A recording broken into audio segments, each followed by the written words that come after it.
Well, YouTube, Ronan Kazi, like, subscribe, comment, would appreciate it.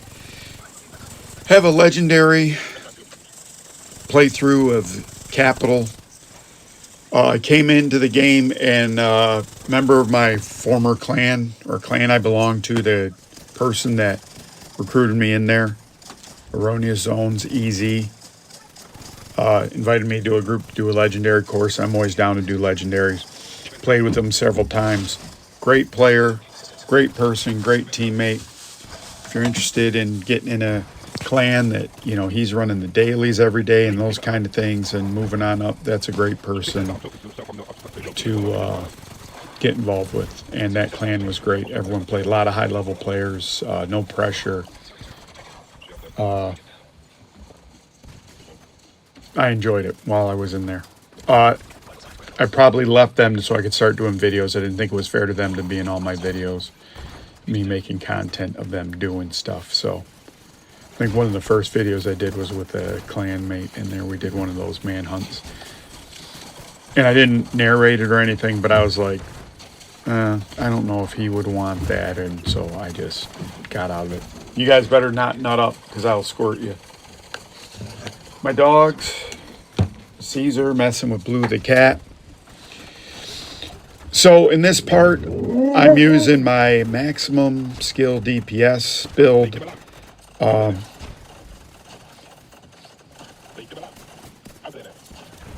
It's one of those builds that it's just good keeping the pressure off. Nice DPS, kind of hard to get everything rolling because, as you know, this one has perfect shock and awe, and so I need to get a status effect on something, so I'm constantly going out. And this is a really high level group, and so you're going to kind of see in here, there's just things, the game style, these people have all done legendary, so you will see no one's rushing and racing get to the top of that overpass. When a guy does, someone makes a comment, they're in the guild together, like, what are you trying to kill yourself? That person's just probably trying to get their turret up there.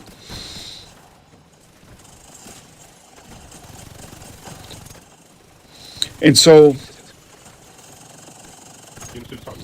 that's kind of the difference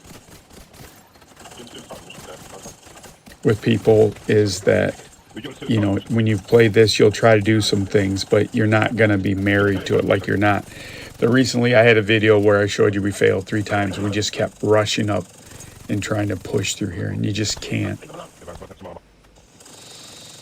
It still felt like we went pretty fast, but it took about 50 minutes. But also, I think we're all older, so we're not necessarily racing. We don't really have other pressing issues. Like EZ, he uses his kits all the time, and he just jumps back to the safe house and gets his kits in between.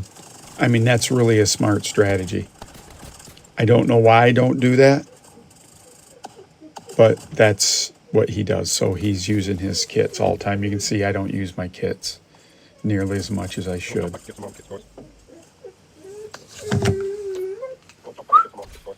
Caesar, no, don't do it. So we kind of push through this first section where you have the first wave, and they have the wave of the Chungas and the wave of the Chungas and the dogs. I like putting my turret up there. It still reaches out a little bit.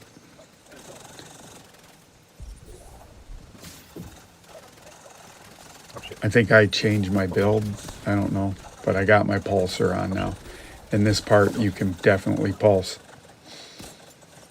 You don't get a lot of break in between where you can switch sometimes. And you see that we're calling out, you can't see it, you can't barely hear it, but EZ's calling out that we're getting flanked. So there's a big eye on the map and the radar to not get flanked. This is a great place to pulse. Probably inside there's a little bit better place to pulse, but you can see there's a person, enemy right on us, so I can't move in there. But you get a little bit difference. Now, you would think that going further and then going up on that ledge would be better, but you're putting yourself in danger of getting grenadiered. And also, if you're inside there, it's harder to catch the ads on the flanks. So you could crawl up there and go to the very top. And if you're putting out seekers, in this case, I don't think I'm putting out seekers, and I'm keeping my turret to help me with the ads on the side. But if you are up there and you get all this aggro, they're just going to nuke you. So you got to be mindful of the aggro. There is no aggro indicator in other games. Your threat or your aggro, your threat to the enemy is displayed. Like in something like WoW, it will give you a percentage, like how much the person is, focusing on you. But you can just tell when you get the 3 grenadier shots, you know that they're on you.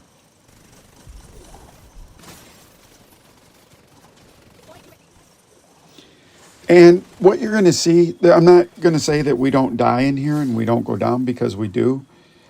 It's just there's, a pace to things.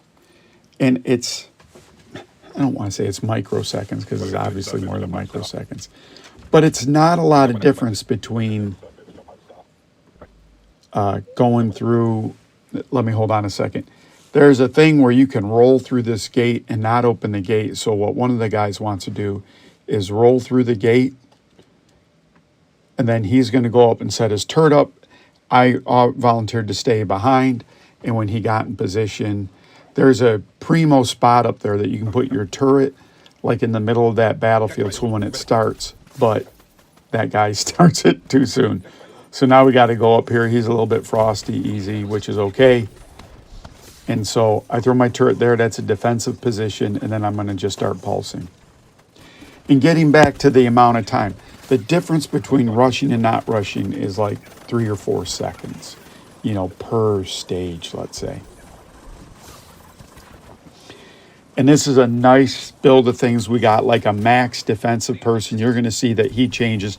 He's got a 12,000 watch score. To put that in perspective, I have a 4,000 watch score. So he's played the game 3 times as much as I've played. And I've played a lot. So he has a nice gear set.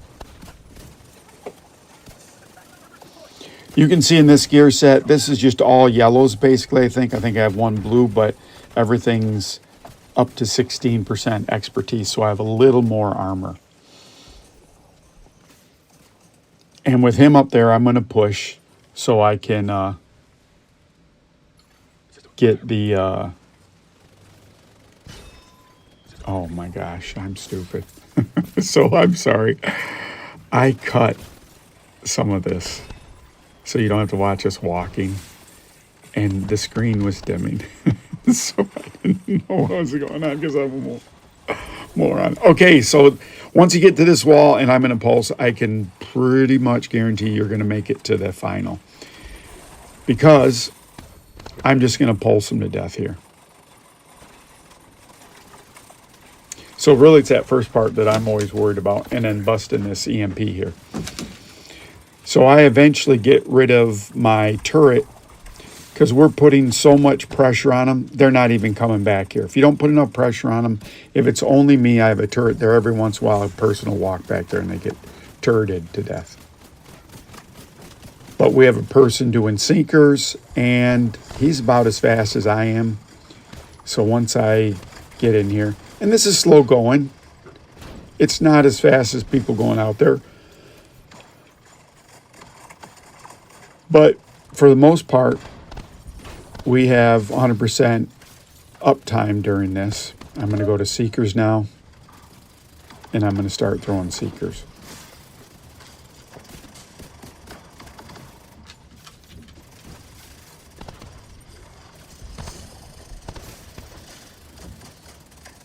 And what you're seeing, my damage, that's really the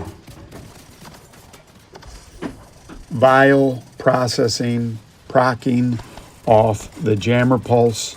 The jammer pulse, I think on this build, is 12.5 to 13 seconds. Vial lasts for 10 seconds. Roxy! Hey, you guys, no. So there's like a 3-second time where I lose the view of them, and And now we're going to the next phase because we smoked that part. So there's like a little delay where I don't know. That's what I'm doing. And then I'm checking what builds they are. So we got just a DPS build, I think. Then we got a green build. And I don't think I looked at the 12,000 player. I was looking at the two guys that were in fit. Gonna pulse, and I'm gonna put out shock traps. Shock traps are good in this section because you got dogs that try to run through here, and I'm gonna move up a little bit forward and throw the shock traps out. When you have shock traps and you have Vile, they're gonna proc Vile, so they're going to take that damage. If I haven't got him with Vile Jammer, I'm gonna get him through the shock traps. A little risky. I go up a little too far forward. But what I want to do is throw the next traps up in there.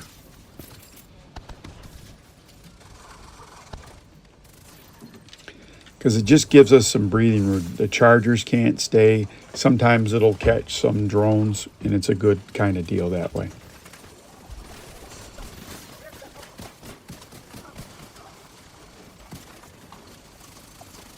Okay, so why is this called the big game? Well, by letter of attorney, I cannot say Super Bowl. In America, this is like the, I guess, our national sports, American football. And this is kind of like the big day. The Super Bowl is the final match of the season. And so a while back, they stopped letting people say Super Bowl in their ads, and they trademarked it, so they call it the big game. And so I've been trying to put out more content this weekend because it's Super Bowl weekend, and some people might not want to play or watch the Super Bowl, or they might play it from their computer, or they might be somewhere else. And one thing I found is when I'm in waves of the division, so when I'm playing the division, I'm on one of the crests of those waves, I think about builds, I think about what I'm doing, I think about, what happened when I did this, what's going to happen when I do this. Okay, time out from that. Going to talk about the big game again in a second. When you're at this section, Capital, please only open one door because then it's easier to defend it. Now you're going to watch. I'm going to put so much pressure on the enemy. They're going to walk past all these guys and come after me. And this is what I mean about aggro. I'm not even talking about those yet. And I usually stay over here and do it. So you want one door. If I have this door open, both doors, they come right after me. This way I'm forcing them. I'm going to go to Seekers now. This way I'm going to force them through that other door. And I let Seekers go from here. You can see I'm taking down drones. You'll see a guy charges in here in a second. And on this build, I have the right speed to get the drones. Like I'm in sync with them coming up, and I'm knocking them down constantly. You'll see it on the screen too. You'll see one of those little blips keep coming after me. So talking about the big game, sometimes you want something else to do. I end up thinking about builds and those kind of things when I'm really focused on the division. That part's fun. And so even though I have to maybe do something else, sometimes you might want to just, there's that guy coming at me. You may want to do some thinking about division, but you may be at a Super Bowl party, whatever. So I'm trying to pump out a little more content.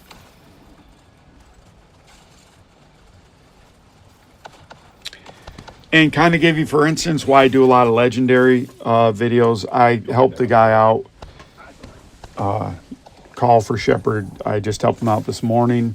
And we did Manning National Zoo on hard and Tidal Basin on hard. And we just rolled through that, right? This, like a build like mine, shines. And I would argue what's great about this build, it's an AoE damage. An area of effect damage, so I'm damaging more people, so we just go through it. I don't have to shoot them. I'm still shooting them too. It's just pretty fast. But like I said in the last video, to each their own. But there's a certain level of comfort. I think I've mentioned this to you. If I was in a clan, I'd like to do this stuff, and I'd be really focused on me doing the most perfect run that I could do. I think I've told you over the past a little bit, I've been a little bit more sloppy. Starting to play Divinity, got a good run, did one of their missions with other folks, and it was pretty cool.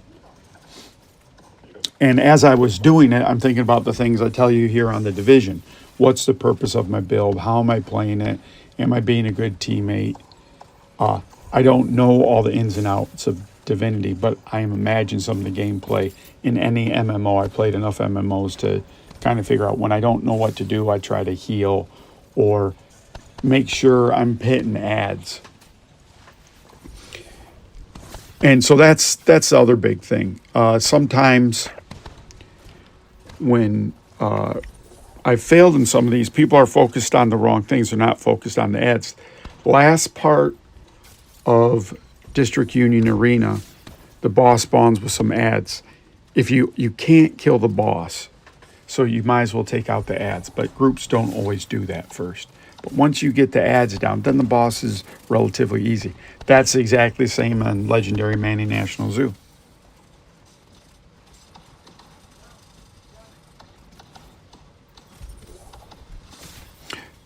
This one, not so much, because the boss is a healer, and I found that he doesn't get to heal that much when he's constantly under pressure, so. Okay, so we're getting close to the end of this because the screen's dimming, Ronan. It's transitioning. Okay.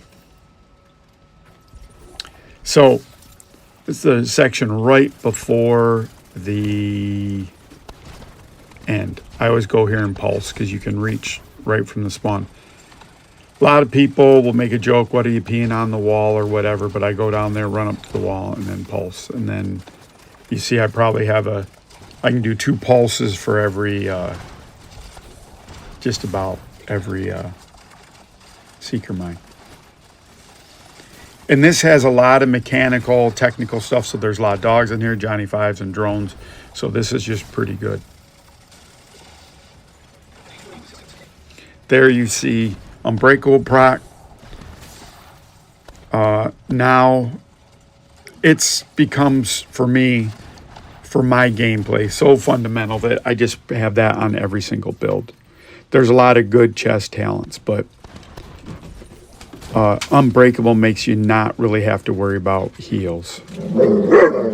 Hey, so here's the scenario, the dog.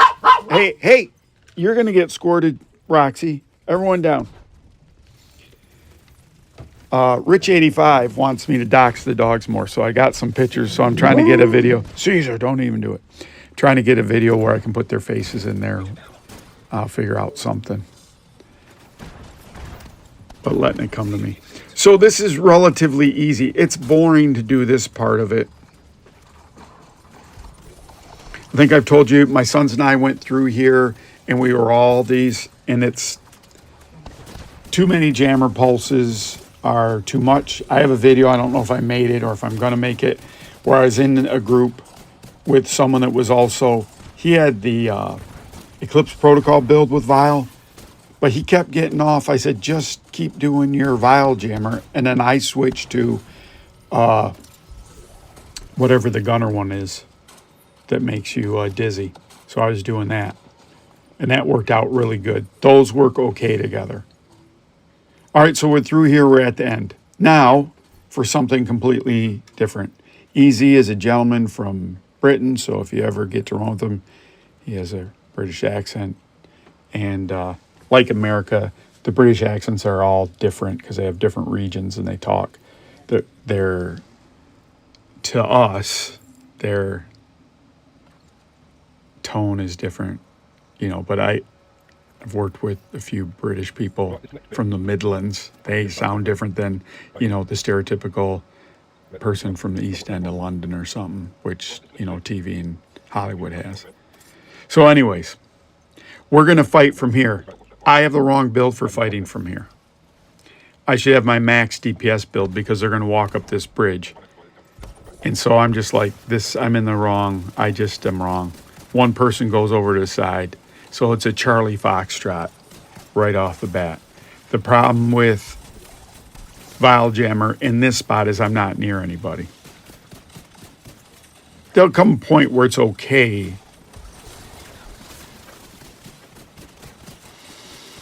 So we have a problem. Now, if there's 3 of us here, 1 person over there, and 100% is 4-4, so we've lost 25% of our damage. And so we can't stop this Chunga from coming. I can't do enough damage. And 3 of us down. So this is a guy with 12,000 watch score. Is he in a hurry? Nope. He's waiting for the Chunga to come out. I would have made the mistake. And that looks like that's Catharsis that's going off. So that's another super stout build. Maximum defense. He's waiting for that other Chunga to go. This is one of those subtle differences that someone that's been playing 3 times as much as me realizes these things happen. Doesn't run. I normally run and get shot in the back. Look how smart he is. And he starts healing. That's an excellent save. I resort back to myself. And so, is it the gear? A little bit, but mainly it's the tactics that I would say. Is there only one way to play these legendaries? Absolutely not. So Ronan, why do you tell us how to play him this way? Because this is the way that in my build and all the different, see, I'm trying to pick him up. This is the way that I've gotten through these things. Now, the only bad part about here, they're going to start coming up from the steps over there to the right over there. And they're going to come like the Dickens. I will say this, it's a cover-based shooter. You got to be out of cover. Your build that worked in Heroic does not work here. No matter how good you thought you were in Heroic, I just went through hard and I'm got the greatest build in the game. And when I come here, I'm paper mache. So that's the only thing I want you to consider. That's a little bit different.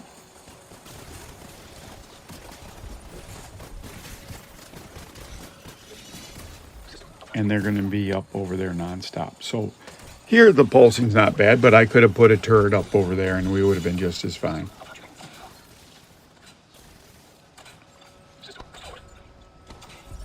So I have a hive.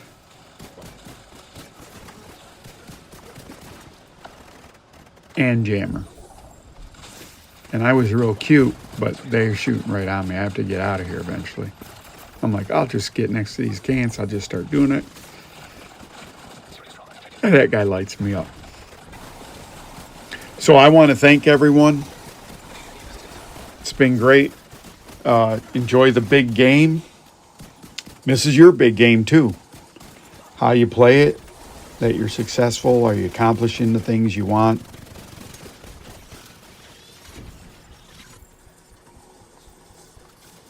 Are you having fun? If you're not having fun, what's going to be fun for you? These are all questions you have to answer. I don't know the answer for you. I know the answers are for me. I enjoy helping people. I like showing you this stuff. But also, please play the builds you like. And please enjoy yourself. Like, subscribe, comment. It helps, and I appreciate it. Thanks, everyone.